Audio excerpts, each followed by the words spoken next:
Welcome to day 16 of our one-year Bible reading plan. Today we'll read Exodus chapter 1 through 4. Before you begin, remember that it helps to establish a daily reading time. Begin with a short prayer, asking the Holy Spirit for wisdom and understanding.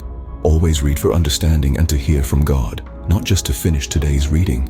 Please like, subscribe, and share this video to bless someone else. Now let's begin. Exodus chapter 1 verse 1. These are the names of the sons of Israel who went to Egypt with Jacob, each with his family: Reuben, Simeon, Levi, and Judah, Issachar, Zebulun, and Benjamin, Dan and Naphtali, Gad and Asher. The descendants of Jacob numbered 70 in all. Joseph was already in Egypt.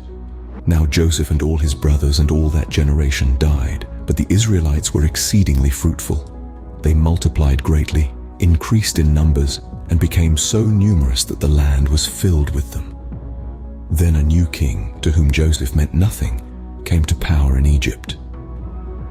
"Look," he said to his people, "the Israelites have become far too numerous for us."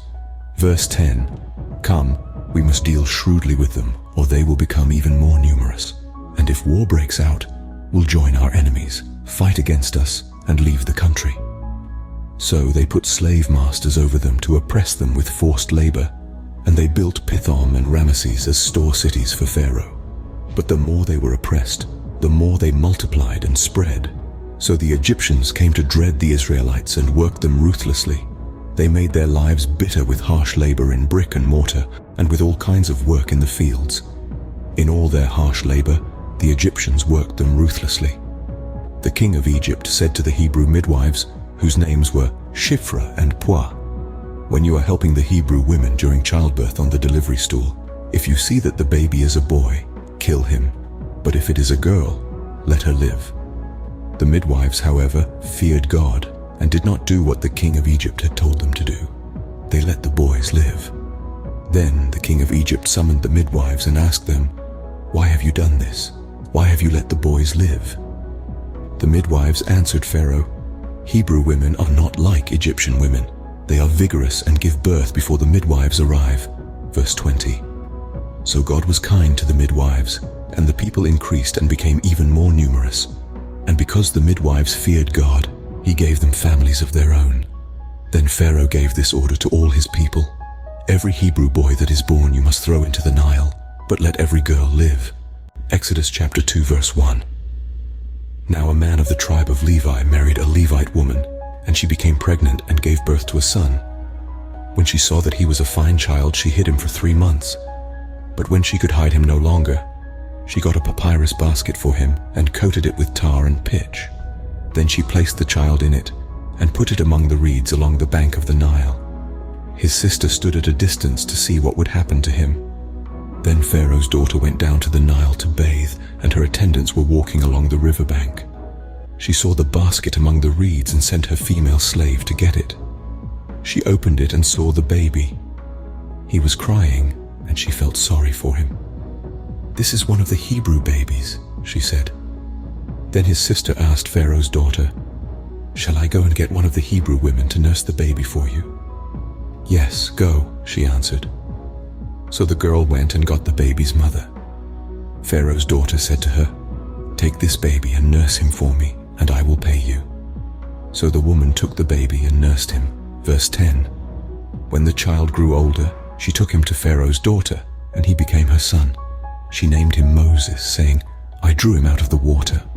One day, after Moses had grown up, he went out to where his own people were and watched them at their hard labor.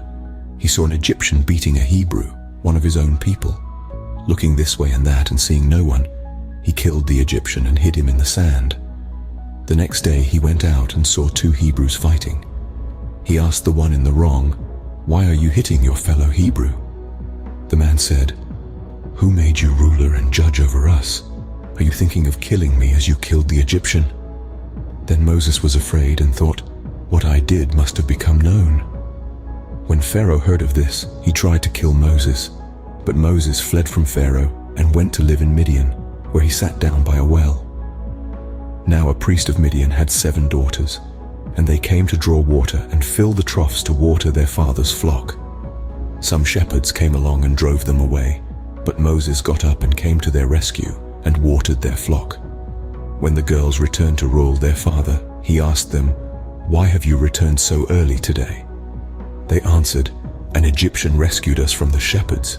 He even drew water for us and watered the flock." Verse 20. "And where is he?" Reuel asked his daughters. "Why did you leave him? Invite him to have something to eat." Moses agreed to stay with the man, who gave his daughter Zipporah to Moses in marriage. Zipporah gave birth to a son, and Moses named him Gershom, saying, "I have become a foreigner in a foreign land." During that long period, the king of Egypt died. The Israelites groaned in their slavery and cried out, and their cry for help because of their slavery went up to God. God heard their groaning and remembered his covenant with Abraham, with Isaac, and with Jacob. So God looked on the Israelites and was concerned about them. Exodus chapter 3 verse 1.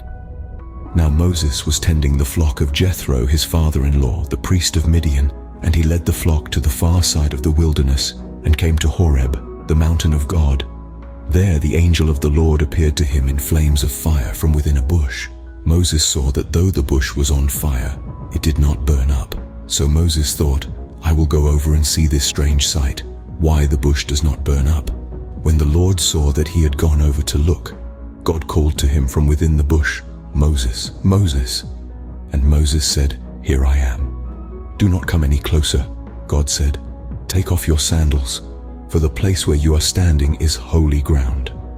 Then he said, "I am the God of your father, the God of Abraham, the God of Isaac, and the God of Jacob."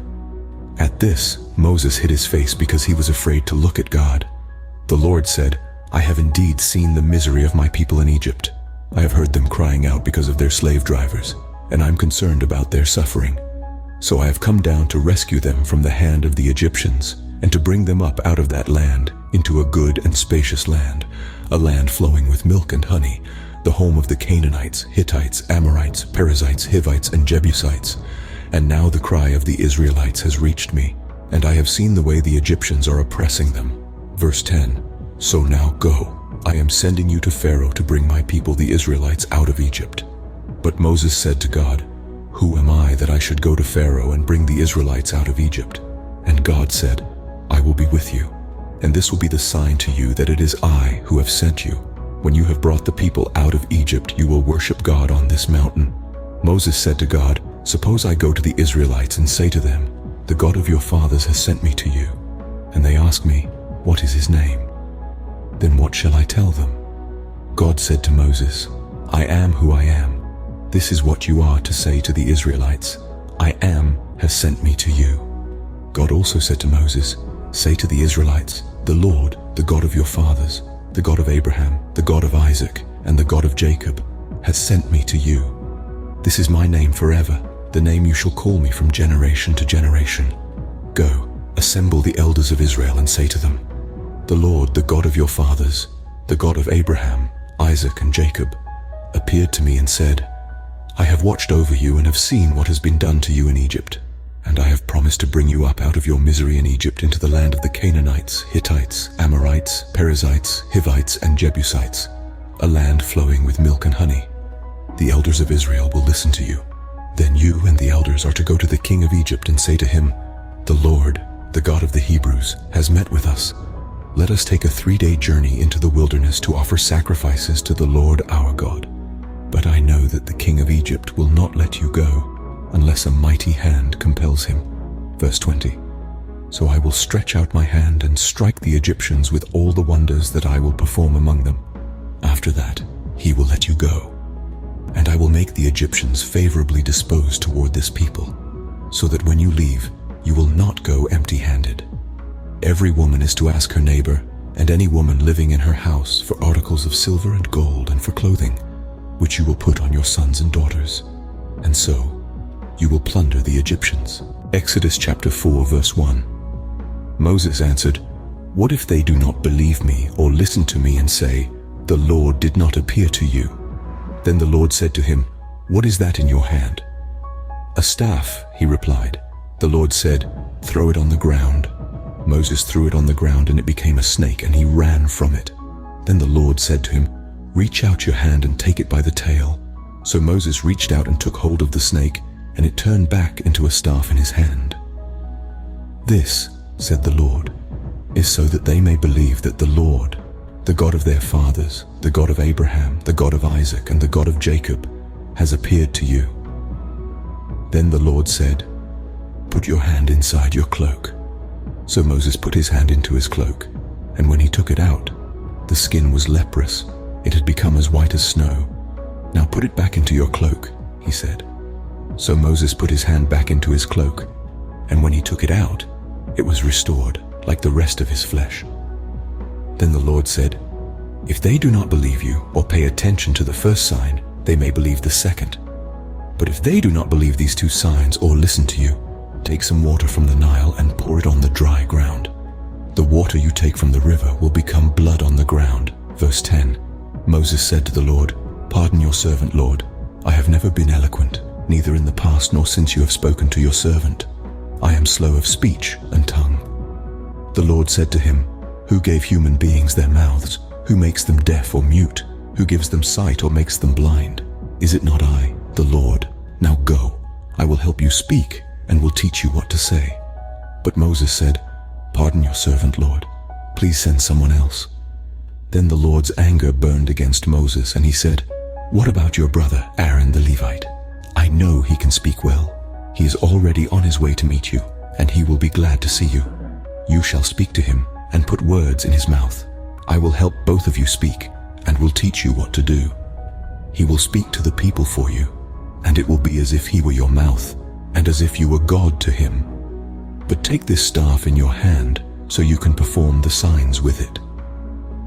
Then Moses went back to Jethro, his father-in-law, and said to him, "Let me return to my own people in Egypt to see if any of them are still alive." Jethro said, "Go, and I wish you well."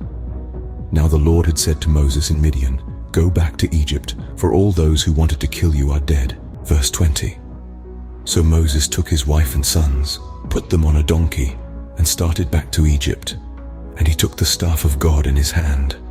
The Lord said to Moses, "When you return to Egypt, see that you perform before Pharaoh all the wonders I have given you the power to do. But I will harden his heart, so that he will not let the people go. Then say to Pharaoh, 'This is what the Lord says. Israel is my firstborn son, and I told you, let my son go, so he may worship me. But you refused to let him go, so I will kill your firstborn son.' At a lodging place on the way, the Lord met Moses and was about to kill him. But Zipporah took a flint knife, cut off her son's foreskin, and touched Moses' feet with it. 'Surely you are a bridegroom of blood to me,' she said. So the Lord let him alone. At that time she said, 'Bridegroom of blood,' referring to circumcision. The Lord said to Aaron, 'Go into the wilderness to meet Moses.' So he met Moses at the mountain of God and kissed him. Then Moses told Aaron everything the Lord had sent him to say, and also about all the signs he had commanded him to perform.